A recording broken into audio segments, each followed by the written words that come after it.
समाजसेवी और क्षेत्रीय नेता मृणालिनी सिंह ने भोपाल में मीडिया से चर्चा की और देश में हो रहे महिलाओं के खिलाफ अत्याचार पर विरोध जताया। उन्होंने कहा कि देश में महिला को हर सुविधाएं देने की बात की जाती है, लेकिन उनकी सुरक्षा की कोई गारंटी नहीं लेता है। यही कारण है कि महिलाएं अपने आप को सेफ महसूस नहीं कर रही हैं। पिछले दिनों जो पश्चिम बंगाल में एक डॉक्टर के साथ हुआ, सब जानती हैं। ऐसी घटनाएं लगातार हो रही हैं। उन्होंने कहा कि मध्य प्रदेश में महिलाओं के लिए लाडली बहना योजना चलाई जा रही है, लेकिन उनकी सुरक्षा के लिए सरकार ने क्या योजना बनाई है बताना चाहिए। उन्होंने कहा कि देश में फ्री स्वास्थ्य शिक्षा नयन हर वर्ग को मिलना चाहिए। मृणालिनी सिंह ने भोपाल के सिटी अस्पताल में हुई घटना पर भी नाराजगी जताई है। उन्होंने कहा कि इस प्रकार की घटनाओं पर शासन प्रशासन को भी गंभीरता दिखानी चाहिए। Bureau report. जो बढ़ावा दे रही है, हर महीने मासिक शुल्क दे रही है उन्हें, तो आपको क्या लगता है ये सरकार सही कर रही है या गलत? पहले ही जब ये लाडली बहना योजना चालू हुई थी तो पहली मैंने इस पे आवाज उठाई थी कि ये गलत है। आप इस तरीके से महिलाओं को अपाहिज, विकलांग और अपंग बना रहे हैं। आपको कुछ करना है तो शिक्षा फ्री करिए, हर महिला की शिक्षा फ्री करिए, बच्चियों की शिक्षा फ्री करिए।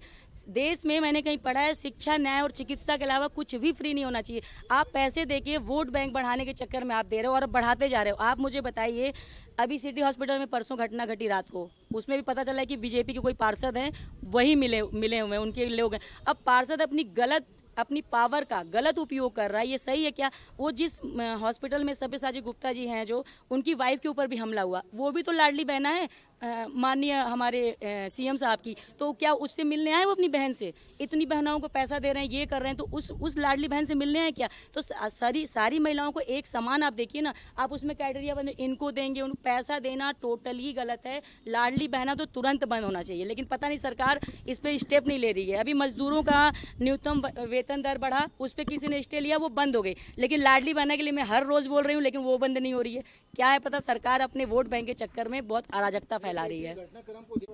हाँ, शराब देखिए, मैंने पढ़ा वो संजय राज जो बांग्लादेश का है, बंगाल का है, वो शराब पिया, शराब के नशे में धुत था और नशे में तो मोरल ऑफ स्टोरी घूम फिर के आ रही है नशा।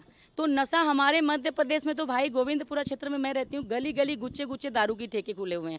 उन्हें बंद करना चाहिए। दारू को सबसे पहले बंद करें। लोग बोलते हैं रेवेन्यू के लिए बहुत सारी चीज़ें हैं जनरेट करने की, सिर्फ एक अल्कोहल प्रोवाइड करके आप रेवेन्यू जनरेट कर रहे हैं, ये गलत है। क्योंकि नशे की धुत में लोगों को पता ही नहीं रहा क्या कर रहे हैं, और नशा इतने आसानी से अवेलेबल हो रहा है जिसकी वजह से घटनाएं बढ़ रही हैं। तो दारू तो पूरे देश से बंद होनी चाहिए। आप इस पे विचार करना चाहिए बड़े उच्च अधिकारियों को कि दारू को बंद करना चाहिए। आप पैसों के लिए मतलब आई डोंट नो सरकार क्या कर रही है।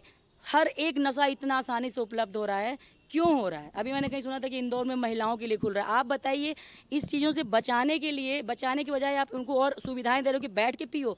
क्या है ये कहाँ जा रहा है? कौन से जन्म का बदला ले रहे हो देश से? ये जो भी बैठे हैं उच्च पद पे नेता लोग, इन लोगों को देश के महिला पुरुष बच्चों से कोई मतलब ही नहीं। बर्बाद हो रहा है पूरे तरीके से हमारा समाज। और अगर हम स्टेप नहीं लेंगे ना, तो ये आने वाले समय में घर घर में होगा और कोई कुछ नहीं करेगा। पता है आपको? इसलिए हमें इस पर बहुत स्टेप्स लेने हैं।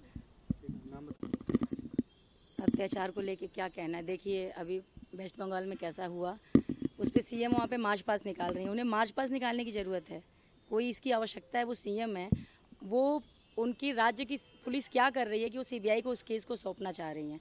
ऑन द स्पॉट इस तरह के मामलों का फैसला होना चाहिए। पता नहीं सरकार क्या कर रही है, लोग क्या कर रहे हैं। कुछ लोग इसके कुछ दिनों के लिए निकालते हैं, मार्च पास कर दिए, कैंडल कर दिए, वगैरह वगैरह।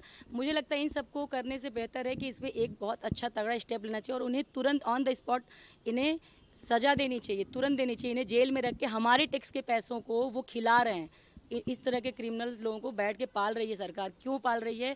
इसके लिए कड़ा स्टेप लेना चाहिए गवर्नमेंट को। यही बोलूँगी, कड़े स्टेप लेना चाहिए। इन्हें तुरंत फांसी देनी चाहिए, सजाए मौत देनी चाहिए। आप सोचिए कि कितना बड़ा मुद्दा है वेस्ट बंगाल का जुआ है, और ये एक ही घटना नहीं है। जहाँ मैंने पढ़ा था अभी कहीं पे 80 जो रिकॉर्डेड है, 80 रोज़ रेप केस होते हैं पर डे। भारत में 80 रेप केस हो रहे हैं और ऐसे लोगों को पाल रहे हैं हम रख के। ये कहाँ का न्याय है? मैं बोलना चाहूँगी देश के ऊंचे पद पे बैठे हुए लोगों को कि आप इनको पालो। सीबीआई को जांच नेवर, बिल्कुल जरूरत नहीं इस सब की जांच कराने की। आपको उन्हें फैसले तुरंत दीजिए। आप पकड़ में आ रहे हैं, पुष्टि हो रही है ना कि रेप हुआ है, तो बस उन्हें तुरंत ही इस तरह का फैसला लेना चाहिए और उन्हें सजाए मौत देनी चाहिए।